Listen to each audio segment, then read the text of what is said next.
Okay. இப்போ வந்து நம்ம கட்டிங், ட்ரிம்மிங்லாம் பார்த்துட்டோம். இதுக்கப்புறம் நம்ம வீடியோ அண்ட் ஆடியோவ இப்போ ஃபார் எக்ஸாம்பிள் நம்ம வந்து இப்போ வீடியோவ நம்ம மூவ் பண்றோம்னு நெனைக்கிறோம்னா, நீங்க ஜஸ்ட் இத மூவ் பண்ணீங்கன்னா, உங்களுக்கு ஆடியோவோட சேர்ந்து மூவ் ஆகும். பிகாஸ் அந்த வீடியோவும், ஆடியோவும் மியூச்சுவலா வந்து கனெக்ட் ஆயிருக்கு.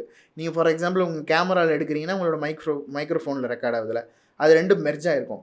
ஆனா இது எனக்கு வீடியோ தனியா வரணும், ஆடியோ தனியா வரணும்னா செப்பரேட்டிங் டூல் யூஸ் பண்ணணும்.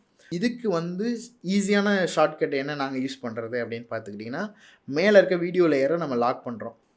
லாக் பண்ணோனே கீழ இருக்க ஆடியோ லேயர மூவ் பண்ணிடுறோம். ஸோ, இந்த வீடியோ லேயர வந்து லாக் பண்ணிட்டோம்னா, கீழ இருக்க ஆடியோ லேயர் மூவ் ஆயிடும். ஆனா, இந்த வீடியோ லேயர் நமக்கு மூவ் பண்ண முடியாது. ஸோ, அத அன்லாக் பண்ணிட்டோம்னா, இப்ப அந்த வீடியோ லேயர் நீங்க மூவ் பண்ணீங்கன்னா 2மே சேர்ந்து மூவ் ஆகும். அப்படி நமக்கு இருக்கக்கூடாது. பிகாஸ் இது வந்து 2மே கனெக்டடா இருக்கு. அந்த கனெக்ஷன எடுத்து விட்டோம்னா நமக்கு ஈஸியா இருக்கும்ல. ஸோ, இத வந்து நான் அன்டூ பண்ணிட்றேன். அன்டூ பண்ணிட்டு அந்த லாக் லேயர நம்ம எடுத்து விட்டுறோம். இப்போ உங்களோட வீடியோவ கிளிக் பண்ணி, ரைட் கிளிக் பண்ணீங்கன்னா, உங்களுக்கு வந்து அன்லிங்க்டுன்னு இருக்கும். அன்லிங்க் குடுத்தீங்கன்னா, உங்களோட வீடியோ அண்ட் ஆடியோ 2மே லிங்க் ஆயிருக்குல்ல. அது வந்து அன்லிங்க் ஆயிடும். ஸோ, அன்லிங்க் குடுத்துட்டேன்.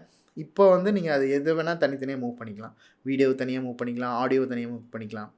உங்களுக்கு உங்களோட கன்வீனியன்ட் பொறுத்து. இப்போ நீங்க மூவிக்கு ஏதாவது பாட்டு ஏதாவது எடிட் பண்றீங்க.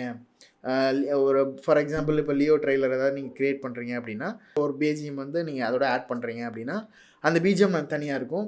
ஸோ, இந்த மாரி நமக்கு வந்து அந்த ஒரு செப்பரேட்டிங் பண்ணையில நமக்கு வந்து ஈஸியா இருக்கும்.